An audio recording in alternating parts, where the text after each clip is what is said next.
Have you ever had a normal job, maybe, No, or no, any problems with your I, parents that I had insisted? a normal. When I went on my gap year, after finishing before university, I said to my dad, I said I'm going to take a gap year to push my magic. Hmm. In between that gap year, I was going to make it work. Yeah. But he was saying to me, you should get a job like in between, because when you go to uni at the end of that, they're going to be asking, what have you done for the last year? So I applied for this apprenticeship job, Yeah. and I lasted 2 weeks. I got fired because I was trying to tell the boss how to do his own job, and he didn't like it. I was 18 years old, but Cool. Okay, I mean, that's the entrepreneurial mindset to tell the boss what to do, actually, because, exactly. yeah, you weren't just doing the thing, what they were saying, actually, not doing just the gigs as written in the rules, but you're also trying to experiment a little bit. And, yeah, sometimes they are just limiting you at the time. No, I would make a terrible employee. I had a normal job, actually, for 6 years, maybe. Okay. Yeah, I mean, that's a long time. What was that like? I don't know what that was. I don't know what that feels like. Okay, so, for example, the last job that I had was at the Marriott Hotel. Okay, Yeah, in Republic Square. Yeah. The most famous one, actually. I was working there for 3 years. And for the last year, I kind of asked the director to also bring with me the laptop, which was a problem for them in the beginning because only the executives can bring laptop from And what the were you outside. doing? What was your job there? Front desk clerk. Front desk. Okay, so Yeah. you wanted to in your time away or your lunch I mean, I was break working mostly night shifts. okay, And okay. yeah, I mean, it wasn't really crowded there at night. So what I decided that I think I will use my time there, the one that I'm just wasting then there standing. That's it. You can't even sit there. So you were just standing there. And I thought, okay, maybe if I kind of bring my laptop here and start my YouTube journey here. I mean, because I was doing YouTube since I was 13. And then I stopped because I had a normal job. I kind of fell to the trap. So yeah, what I did, I asked my director to kind of let me bring my laptop here. And what I would do, I would just create content at nights. And what I kind of noticed from other employees there who were working with me, they would just even disturb me at some point, so I could just talk to them, not work. Because when they would ask like, "What are you doing?" or "Why your laptop is here?" even they didn't even like the fact that I brought my laptop, even though I had permission. So yeah. So you would work, and someone would come here and tell an 8 hour long story until your shift is done, something like that. So it was really hard to kind of break that barrier for me, but transitioning from a normal job to having your job actually, to becoming self-employed. Yeah. Yeah, I think people don't. I always think when people criticize people who've done something. Look, for example,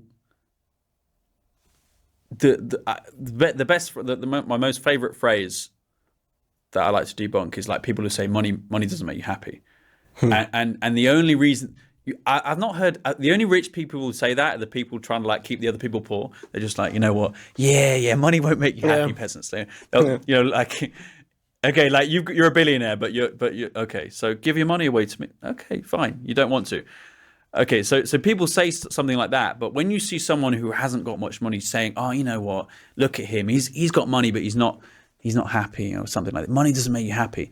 It's like it's a coping mechanism to say to make sense of why they don't have money themselves. Yeah. So it's the same thing in someone. In that case, if they can distract you from doing your work, if they acknowledge that you're doing a good thing, it kind of adds validity to the fact that they could be doing it themselves. Yeah. So by distracting you in their own shift away from doing your dream, it puts them on the level with you where okay, we both haven't achieved anything else in our shift. I mean, I have a feeling that they would rather spend $100 to kind of lower me down, but not a single dollar for them, just to invest in them to, I don't know, read a book maybe, or spend their spare time more wisely to not do the thing they really dislike, but they are maybe too lazy, maybe lost. I don't really want to blame them, but yeah, I mean the normal job was felt like this because they would really distract you if you want to kind of do anything else that doesn't make sense for them.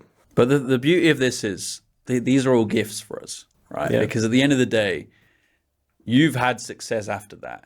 And I'm sure that some of the things they said or some of the things they did, you could use as motivation later to almost prove them wrong or to show them that, not necessarily to them personally, but you know, all the time someone puts you down, every time somebody says something hateful, every time something happens negative, you can use that later. I thought at one point in my life, I thought, you know what, I haven't had enough haters.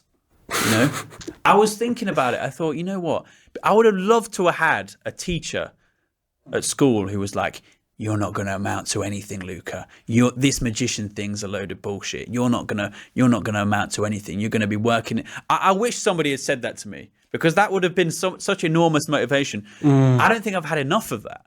So I almost think like, yeah, that stuff's the biggest gift somebody can give you. I mean, it really surprised me because I thought it's the case for you. I'm really surprised because if someone is a magician and didn't have any criticism during the years, not any, but I thought it would be much more than, for example, I had, and I didn't even show my face. I did, but it wasn't anything. I wished I would have had something more brutal, if you understand what I'm saying. I remember when on the last day of sixth form, which is, as I said before, just before you go to uni, and the head of the year said, she made some joke, like she went through every person in my year and said some comment about them. Yeah. And the comment she made for me was, and of course we've got Luca, who's, an aspiring magician who's mastered the art of disappearing from class. She said something like that. I remember, I guess I still remember it, but if somebody would have said so, I mean, I've still found my own motivation. People would have still laughed at it. People still would have made comments about it. But yeah, I mean, if I could choose what would make me grow more, people being more harsh on me would have made me even better. That's what I'd say. Yeah, I think so, because I think that's the main kind of reason people are overcoming others. Because I have never even heard about any success stories that didn't start from some breakup, for example, or maybe some criticism or loneliness. I mean, it also comes from financial struggles for sure, but I don't think that's enough motivation to do more. Because if your only motivation is to be financially free, I think 5,000 a month is enough. You will never grow. I mean, beyond that number. Not in Yerevan. Where in Yerevan, I mean, you need at least I'm not 50. Yerevan, but yeah.